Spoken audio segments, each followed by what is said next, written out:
Welcome to Real Estate Coaching Radio, starring award-winning real estate coaches and #1 international best-selling authors, Tim and Julie Harris. This is the #1 daily radio show for realtors looking for a no BS, authentic, real-time coaching experience. What's really working in today's market, how to generate more leads, make more money, and have more time for what you love in your life. And now your hosts, Tim and Julie Harris. Welcome back. This is day 2, and we're talking about how to turn your stress into success. And as you've learned, hopefully from yesterday, a lot of this has to do with your making the decision to actually get in control of all the head junk that's floating around in your head. If you didn't listen to yesterday's podcast, please do go back and listen to the podcast again, especially with regards to the brain dump. Indeed. That's such a great technique. You guys should all do it virtually every day. You're going to feel a lot better. So we're going to start with point number 5 because we did 1 through 4 yesterday. What to keep and what to let go of when you're getting back into control, how to turn your stress into success. Let me relabel this one, Sure. and then we can read specifics. So one of the things, again, that we've been advocates of for decades is called basically having a media-free life. And you can start out by having a media-free morning, but really at the end of the day, you should do everything in your power to purge from your mind anything that's going to have an adversarial influence on your mindset. And a lot of that's going to come from the things that you choose to passively allow into your head. Now, it's interesting, when Julie and I originally started talking about having a media-free life, let alone media-free morning, people would take offense to it because they thought it was almost like their obligation to watch the news, kind of like they had to watch it every day. It was almost like, brushing their teeth. And people really would struggle with the idea of not ever consuming any media. But now I don't think people feel like that, because I think what's happened over the last really maybe 36 to 48 months is people have realized almost all of the media is designed to essentially cause a reaction within your lizard brain that is going to not necessarily be putting you in a mental, emotional state that you want to be in. And it's really, I think at this point, proven that a lot of them, especially mainstream media, doesn't matter what side, if you're blue or if you're red, does not matter. A lot of it really is just propagandized garbage. So, talking people into being media-free now is a lot easier than it used to be. Now, what's replaced it, though, is a lot of you guys are spending way too much time on social. So being media-free, if you're just taking what you were picking up from, cable news before, and now you're filling your mind with all these, really off the hinge websites and things like that, you've actually put yourself in a worse position. So one of the, again, things that you all should be considering doing is having completely media-free lives. Literally purge all forms of media except for this podcast. Of course. From your life. Well, right. Podcasts actually are, I think, very good because you can prune the content. And of course, obviously, you can slide off one side or the other, and Yeah, but you can curate what you're putting into your brain far Exactly. easier than just turning the TV on and just being passive and zoning out for whatever it's going to feed to you. And I think that it's I am with you on the media free 100%, but knowing that they're going to naturally be on it now and then, that brings us to this point of what should you To a large extent, take a break, go media free. You're going to feel a lot more peaceful because it has gotten to be very aggressive and contentious. Well, what a lot of people will realize is when you do go media free, and you should just test this, just for the sake of your own, I think, intellect, go media free just in the morning or just in the afternoon. Like afternoon today, don't listen to any, don't input anything that's going to cause you to feel a certain way that you're not in control of. And by the way, that is a really good, I think, introspective technique you can all use as to whether or not something's good for you or bad for you, frankly. After you've listened to something or you've read something or just even talked to somebody, monitor how you feel. How do you feel inside? Do you feel happy, jubilant? Do you feel optimistic, excited? Do you feel, love? Do you feel friendship? Or do you feel fear? Do you feel loathing? Do you feel defeat? Do you feel monitor how you're feeling? What is the dominant emotions that you have after listening to today's podcast? What are the dominant emotions you have after listening to CNN or Fox News or whatever it is, right? And notice that for the most part, you feel when you're consuming media especially if stuff's not good for you, you feel like the world is against you. You feel like there's there's us and then there's them. You feel tribal. You feel maybe even superior. Oh, I listen to CNN, so we think this way versus all those other people think that way. And of course, it's true on the other side as well. So just monitor how those things have psychologically evolved to manipulate you. And the result of the manipulation is you, frankly, lose control of your mindset, but your world gets smaller and smaller and smaller. Because eventually what's going to happen is you're only going to feel comfortable around other people that think and feel exactly like you do. And at that point, you're just living under a bridge. Well, you've got to make room in your brain for the good stuff, right? And so when you go, you've listened to, you've watched whatever, something, and it does make you feel yucky, guess what? You have control. Delete that app. Don't go back to it. If you're watching like your news apps or whatever, and you feel really horrible after reading something, sometimes it's not even that it was bad. It was just wasting your time. It was about nothing. I know. Right. So that's ultimately just monitor how you feel. And then notice that when you go media free in the morning, for example, I would like you guys to completely jump off the deep end and go media free, period. But you will notice that you will go through forms of withdrawal. And I mean that in the literal sense. Now, fortunately, it's easier to get off, media than it is, getting off caffeine or something. That's true. Especially for somebody like me. Not that we'd know. Not that we know, because we're never going to try. I mean, why would someone get off caffeine? Why would you do that? That makes no sense. That's like getting off oxygen. I know. Anyway, What could go wrong? yeah, what could go wrong? Yeah. So anyway, when you go media free, what you're going to feel is you'll actually feel honest to God feelings of withdrawal, and it manifests as a sense of lack of control. Oh my gosh, what is something going to happen? I'm going to miss out on the news. I'm not going to know what's going on.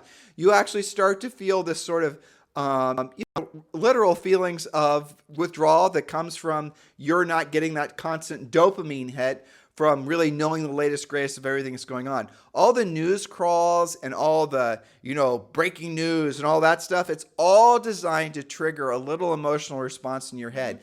Somewhat like, frankly, a lot of other things that people consume online. Porn has that same effect. It releases a tiny little hit of dopamine, and it causes you to feel a certain way. You get a little bit of a high from it. That's all that crap is. It's all designed to essentially start. Now you get, I want more of that feeling. So now I'm going to go and watch Fox News. I'm going to go to this website that's going to tell me that, the human-eating aliens are about to land, whatever it is. Doom scrolling, right?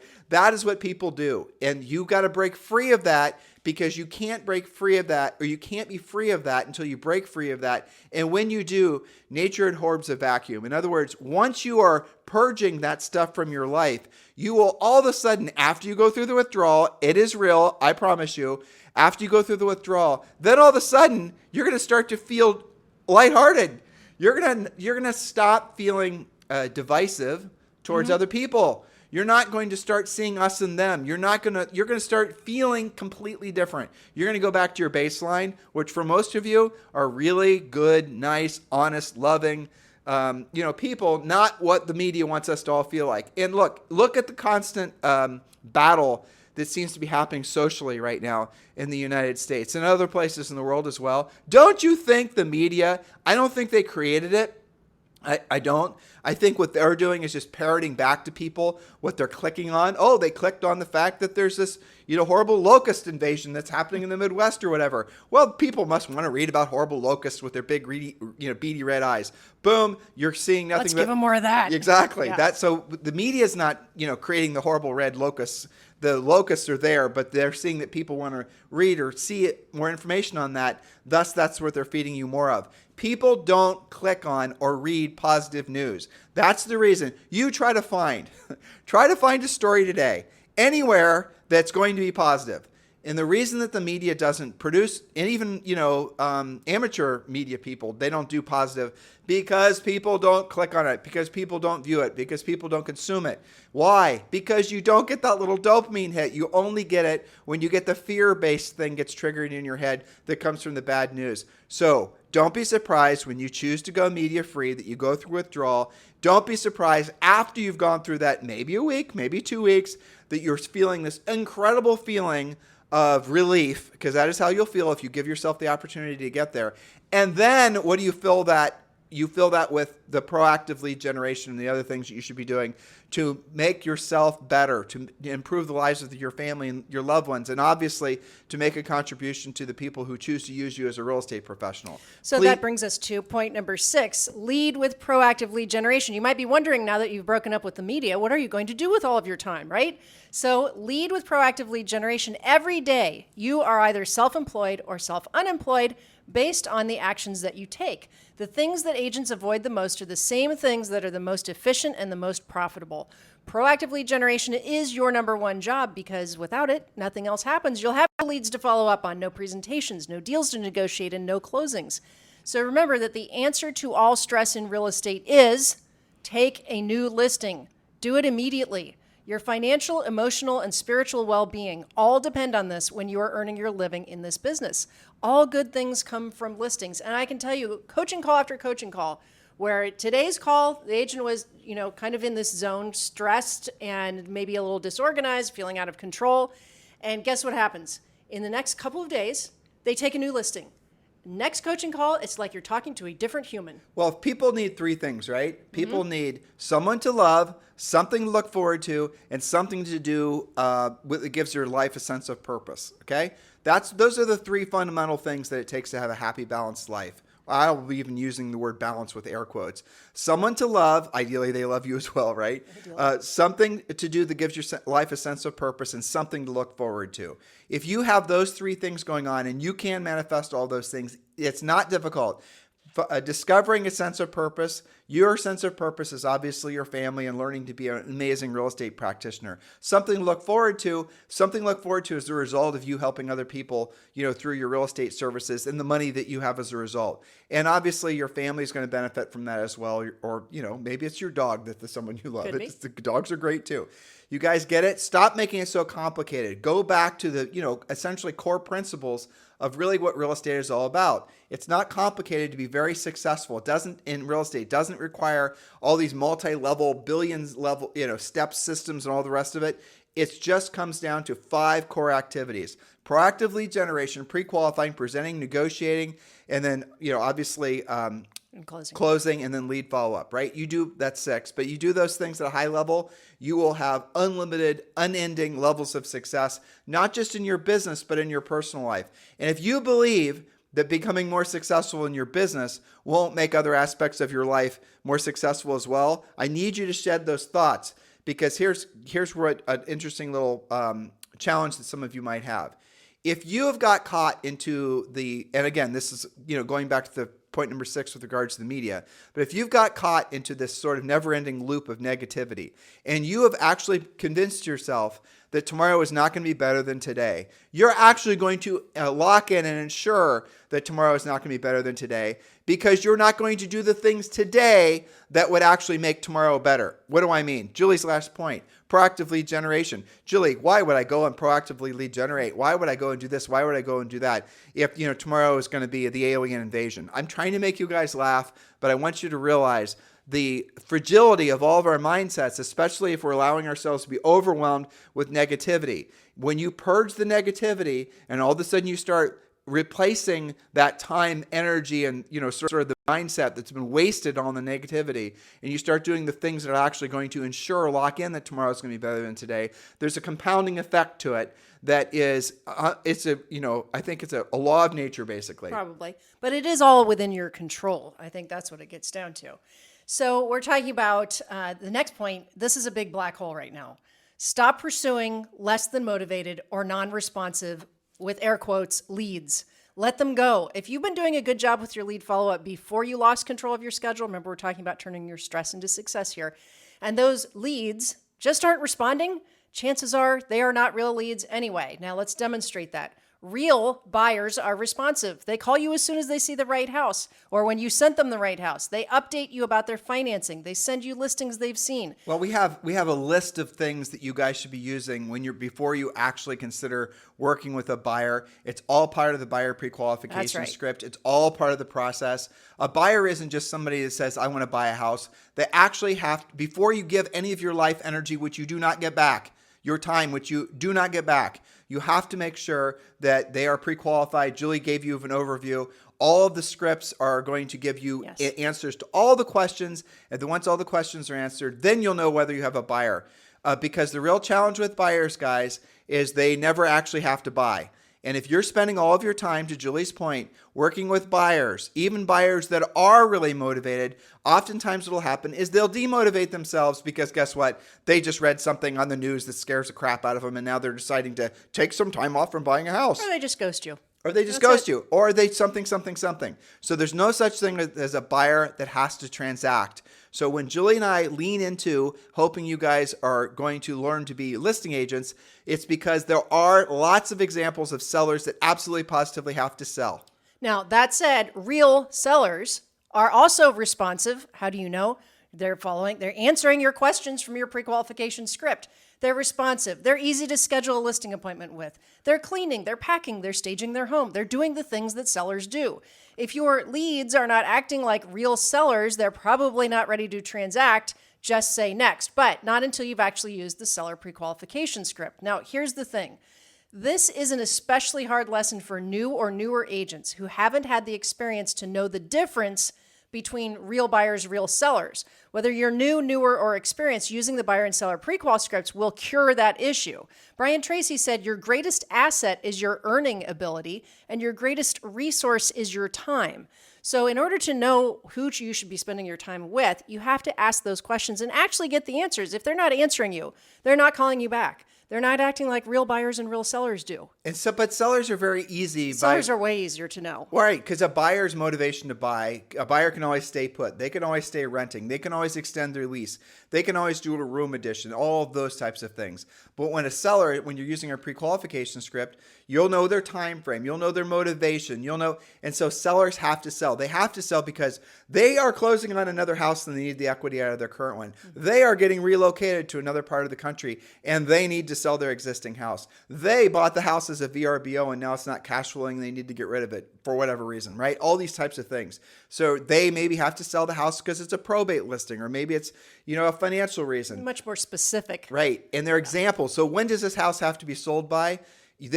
With sellers, there's going to be a date if they're a truly motivated seller. The ones that, if pigs fly, when pigs fly, then if I can get my price, okay, Mr. Seller, so if the home doesn't sell for the price that you're thinking about, what is your plan B? Well, we'll just take it off the market and we'll try again next year. Not motivated seller. Now, you can still dig down and ask more questions and find out, so just so that I'm clear, when this home sells, Mr. Seller, where are you going next? Oh, well, we already closed on a house in Florida and we're planning on moving there in 60 days. Okay, hold on.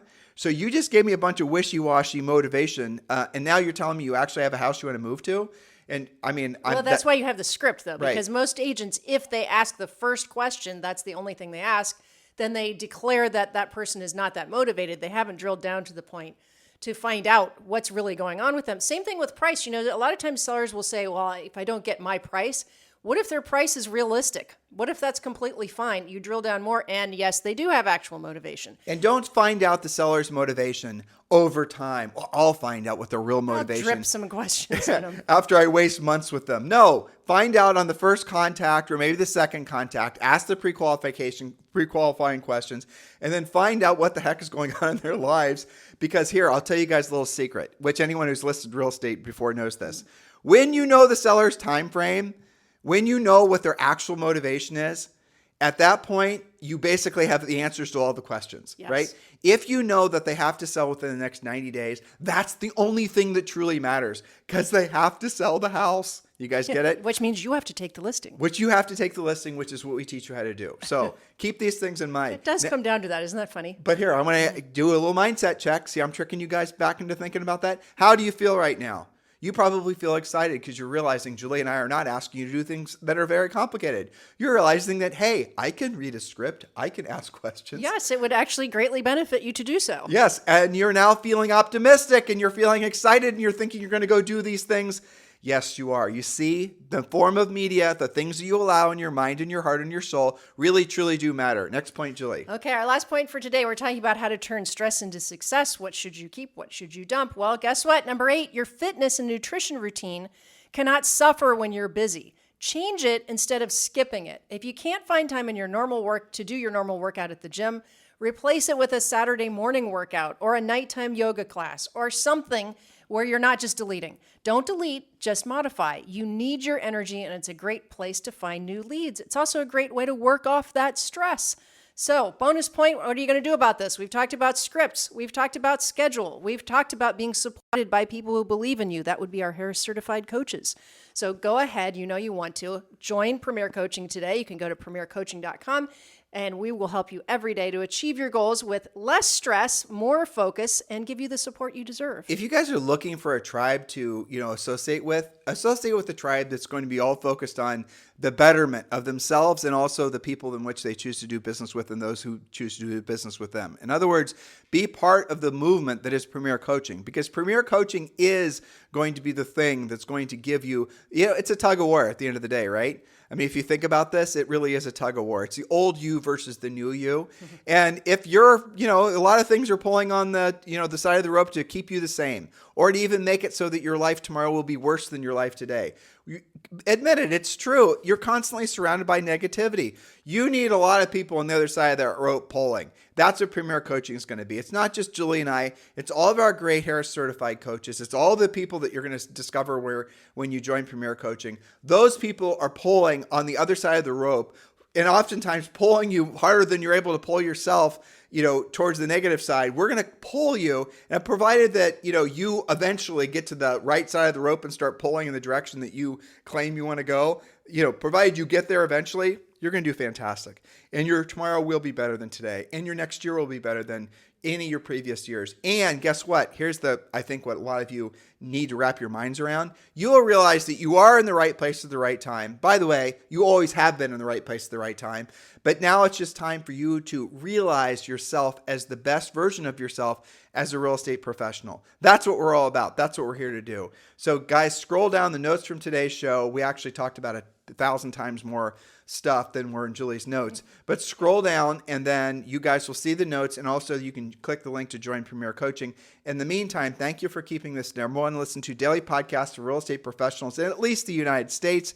This podcast is downloaded and listened to every month between YouTube and between iTunes and all the other things. It's like, I would have to account, but it's probably, I know we have downloads alone around 300,000 downloads per month. We have another, say, 40 to 50 just straight up listens or streams. And then on YouTube, I'll have to go look, but our typical YouTube is getting listened, or rather watched and listened to, I'd say 7 to 17,000 times. So add all that up. So the podcast is probably getting consumed every month by a million different times, and how many of you are doing something with all this information? It would be the fulfillment of Julie and I's mission on this planet if all of you were. So please do something with this. Get to work. In the meantime, you guys have a fantastic day. We'll talk with you on the show tomorrow. This podcast is a part of the C-Suite Radio Network. For more top business podcasts, visit c-suiteradio.com.